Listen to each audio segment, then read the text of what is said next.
नमो नारायण। राधे राधे।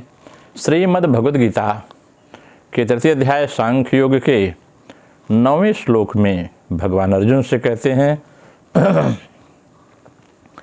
कि यज्ञार्थात् कर्मणोऽन्यत्र लोकोऽयं कर्म बंधनः तदर्थं कर्म कौन्तेय मुक्त संघ समाचर।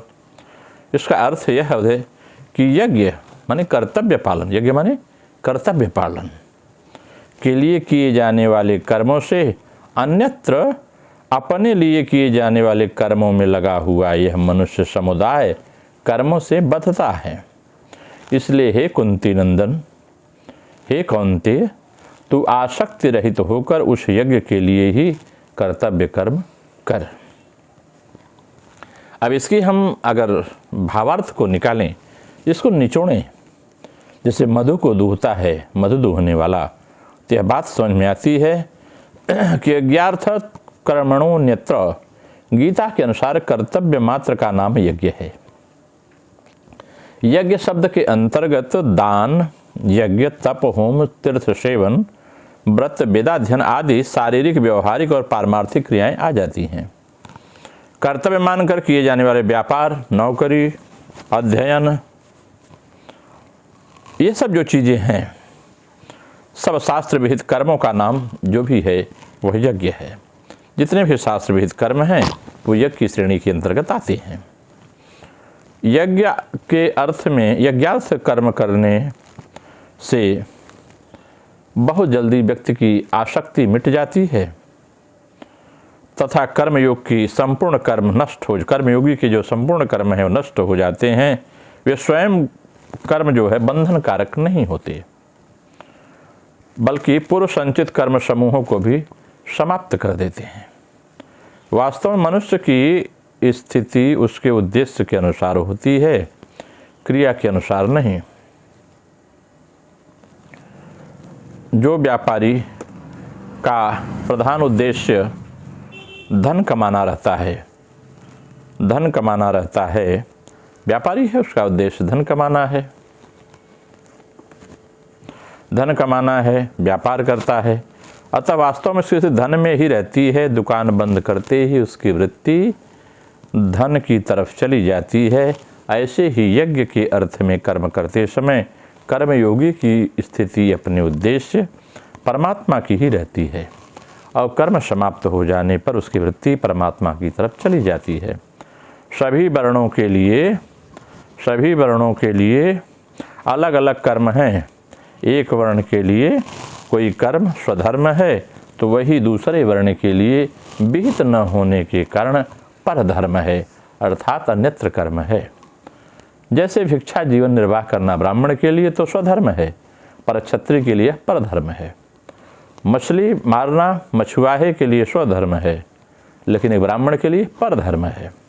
इसी प्रकार निष्काम भाव से कर्तव्य कर्म करना मनुष्य का स्वधर्म है और सकाम भाव से कर्म करना परधर्म है।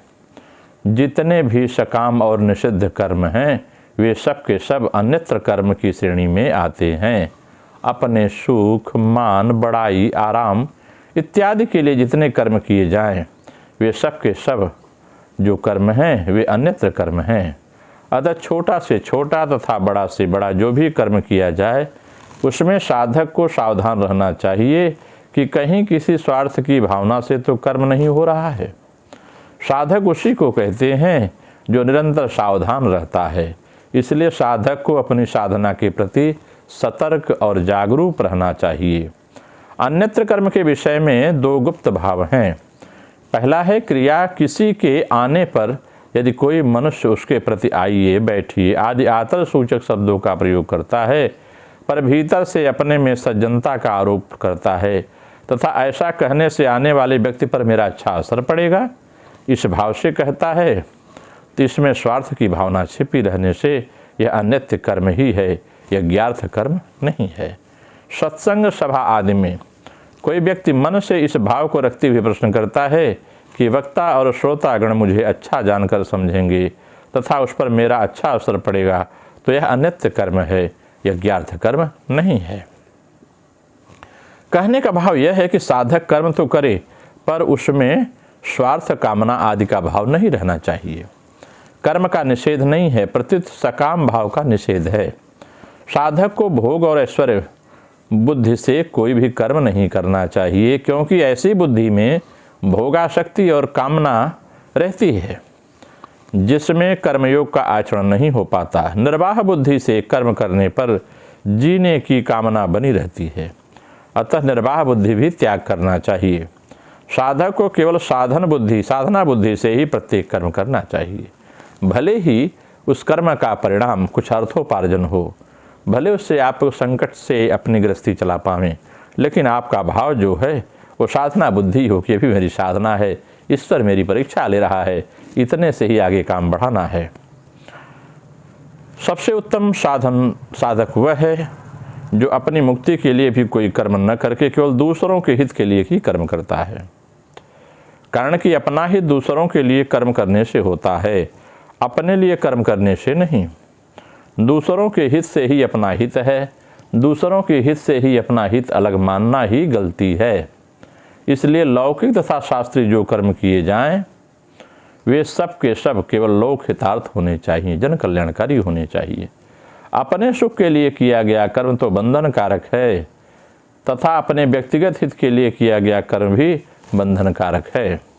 केवल अपने हित की तरफ दृष्टि रखने से व्यक्तित्व बना रहता है, इसलिए और तो क्या, जप, चिंतन, ध्यान, समाधि भी केवल लोकहित के लिए ही करें।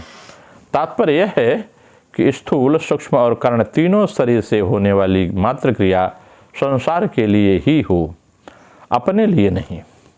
कर्म संसार के लिए है और संसार से संबंध विच्छेद होने पर परमात्मा के साथ योग अपने लिए है। इसी का नाम है कर्मयोग।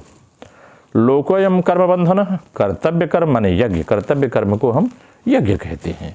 केवल हवन करना यज्ञ नहीं है, कुछ अनुष्ठान मंत्र करना यज्ञ नहीं है। जो कर्तव्य पथ पर हम चल रहे हैं, जो भगवदार्पण होके हैं, वो भी एक यज्ञ है, महान यज्ञ है। करने का अधिकार मुख्य रूप से मनुष्य को है। इसका वर्णन भगवान ने सृष्टि चक्र के प्रसंग में किया है, जिसका उद्देश्य प्राणी मात्र का हित करना, उनको सुख पहुंचाना होता है। उसी के द्वारा कर्तव्य कर्म हुआ करते हैं। जब मनुष्य दूसरों के हित के लिए कर्म न करके केवल अपने सुख के लिए कर्म करता है, तब वह बंधन में, माया का यही बंधन है, से बंध जाता है। आसक्ति और स्वार्थ भाव से कर्म करना ही बंधन का कारण है। आसक्ति और स्वार्थ के न रहने पर स्वतः सबके हित के लिए कर्म होते हैं। बंधन भाव से होता है, क्रिया से नहीं। जब आपका भाव ममतामयी हो गया तो बंधन कारक है। मनुष्य कर्मों से नहीं बधता, प्रत्युत कर्मों में वह जो आसक्ति और स्वार्थ भाव रखता है, उससे ही वह बध जाता है। तदर्थ कर्म कौन्तेय मुक्त संग समाचार। इसका भाव है कि कर्मों में, पदार्थों में तथा जिनमें कर्म किए जाते हैं, उन शरीर, मन, बुद्धि आदि सामग्रियों में ममता आसक्ति होने से ही बंधन होता है। ममता आसक्ति रहने से कर्तव्य कर्म भी स्वाभाविक और भली भांति नहीं होते। ममता आसक्ति न रहने से परहित के लिए कर्तव्य कर्म का स्वतः आचरण होता है, और यदि कर्तव्य कर्म प्राप्त न हो तो स्वतः निर्विकल्पता में, स्वरूप में स्थिति प्राप्त होती है। परिणाम स्वरूप साधक निरंतर साधना करता होता रहता है और असाधना कभी नहीं होता। वह आलस्य और प्रमाद के कारण नियत कर्म त्याग करना तामस त्याग कहलाता है। जब हम आलस्य और प्रमाद के कारण अपने जो कर्म है त्याग करते हैं, यह तामस है, जिसका फल है मूढ़ता और मूढ़ योनियों में प्राप्ति। अज्ञानम तमसः फलम। कर्मों को दुख रूप समझकर उसका त्याग करना राजस त्याग कहलाता है, जिसका फल है दुखों की प्राप्ति। रजस्तु फल दुखम। इसलिए यहाँ गीता में भगवान कहते हैं कि अर्जुन को कर्मों का त्याग करने के लिए नहीं कहते, बल्कि स्वार्थ, ममता, फलाशक्ति, कामना, वासना, पक्षपात आदि से रहित होकर शास्त्र विधि के अनुसार सुचारू रूप से उत्साह पूर्वक कर्तव्य कर्मों को करने की आज्ञा देते हैं, जो सात्विक त्याग कहलाता है। स्वयं भगवान भी आगे चलकर कहते हैं कि मेरे लिए कुछ भी करना शेष नहीं है, फिर भी मैं सावधानी पूर्वक कर्म करता हूँ। भगवान ने कहा मुझे कुछ करने की जरूरत नहीं है, फिर भी मैं कार्य करता हूँ। कर्तव्य कर्मों की अच्छी तरह आचरण करने से दो कारणों से शिथिलता आती है। मनुष्य का स्वभाव है, पहला है कि मनुष्य का जो स्वभाव है वह यह है कि पहले फल की कामना करके ही कर्म में वह लगता है। जब वह देखता है कि कर्मयोग के अनुसार फल की कामना नहीं रखनी है तो वह विचार करता है कि कर्म ही क्यों करूं। दूसरा भाव यह है कि कर्म आरंभ करने के बाद जब अंत में उसे पता लग जाए कि इसका फल विपरीत होगा, तब वह विचार करता है कि मैं कर्म तो अच्छा से अच्छा करूं, पर फल विपरीत मिले तो फिर मैं कर्म क्यों करूं। लेकिन कर्मयोगी न तो कोई कामना करता है, न तो कोई नाशवान फल चाहता है। वह तो मात्र संसार का हित सामने रखकर कर्तव्य कर्म करता है। अतः दोनों कारणों में कर्तव्य कर्म शिथिलता नहीं आ सकती। अगर इसकी हम मार्मिक चर्चा करें, जो आज समाज में दिख रहा है, यह समझ में आता है साधना में हमें कितना मार्मिक होना पड़ेगा। मनुष्य का स्वभाव हो गया है जिसमें उसको अपना स्वार्थ दिखाई देता है।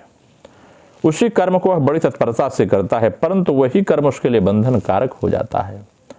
अतः इस बंधन से छूटने के लिए उसे कर्मयोग के अनुसार आचरण करने की आवश्यकता है। कर्मयोगी कभी सभी कर्म जो है केवल दूसरों के लिए किए जाते हैं, अपने लिए कदापि नहीं करता। दूसरे कौन कौन से हैं इसे समझना भी बहुत जरूरी है। बार बार हमने चर्चा की दूसरे कौन हैं।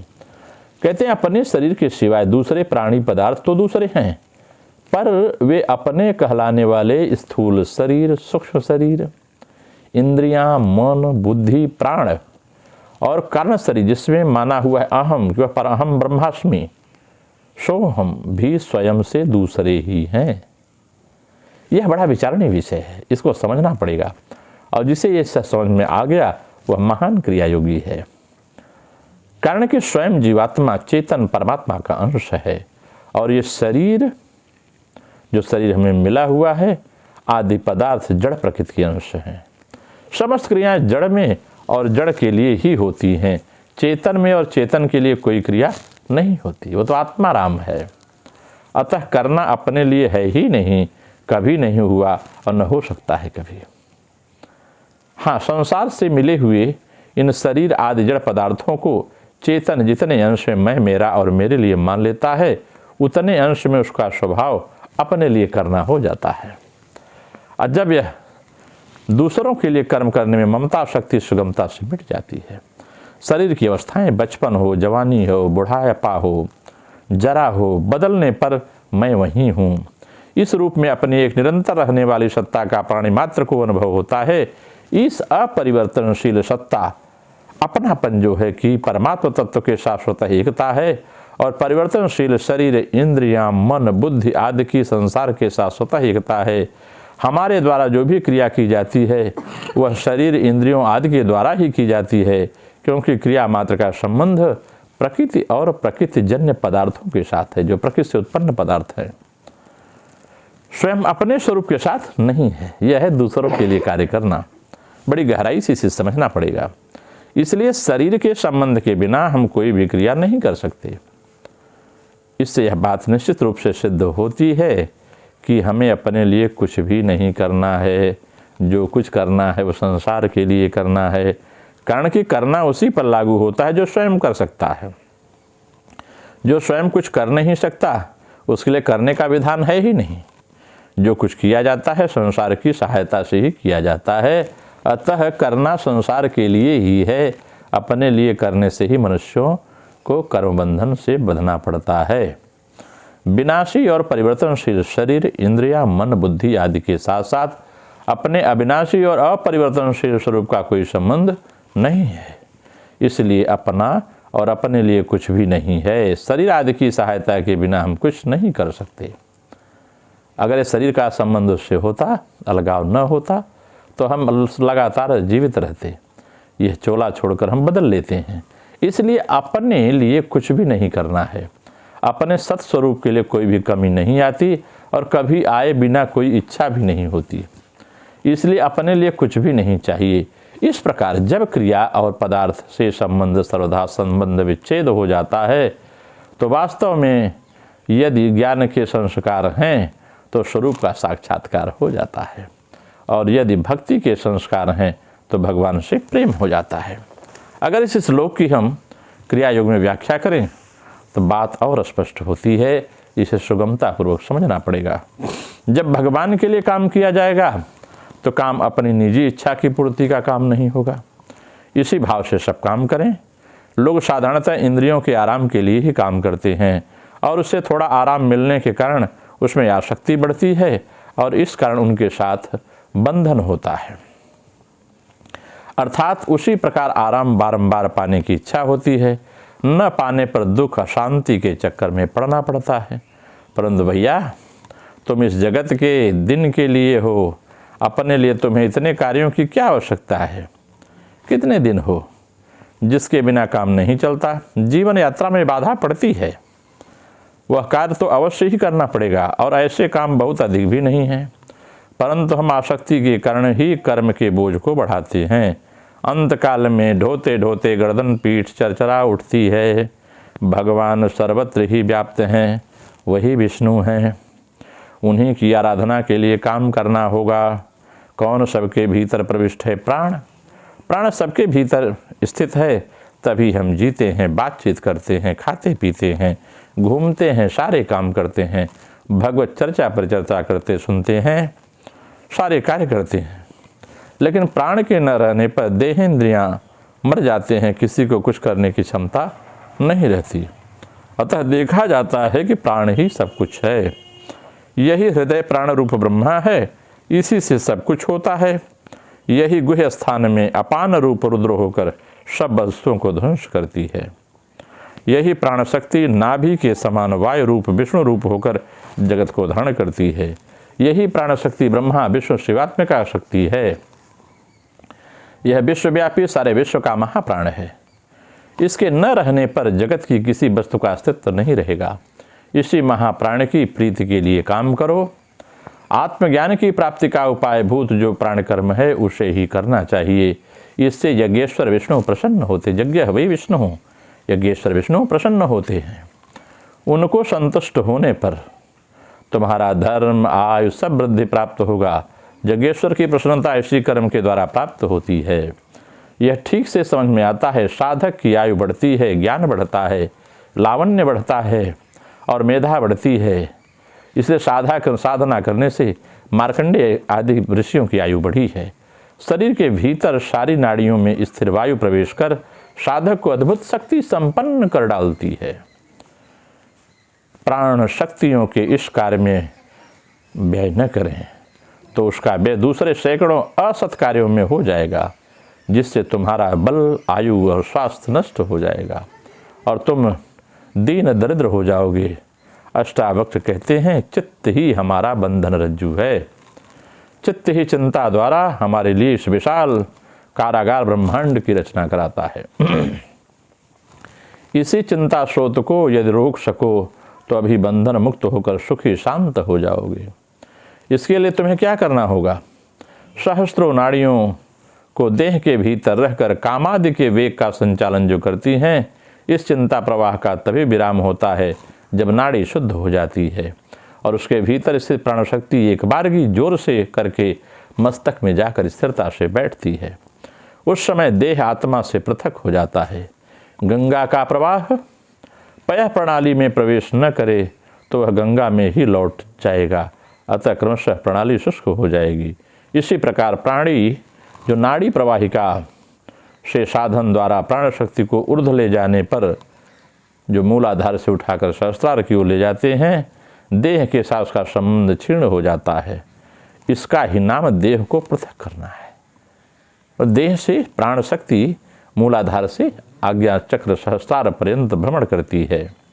ऐसा करने पर ही चिंता का अंत होगा। प्राण को खींच करके मूलाधार से सहस्त्रार पर्यंत भ्रमण करना पड़ता है, तब यह शरीर से पृथक का भाव होता है। ऐसा ही जब हम करेंगे तो हम चिंता का अंत होगा, प्राण विश्राम लाभ करके बचेगा और परमानंद प्राप्त करके मुक्त हो जाएगा। इस प्रकार से यह क्रिया योग की चर्चा हमने करी। नमो नारायण। राधे राधे। आप सबका मंगल हो।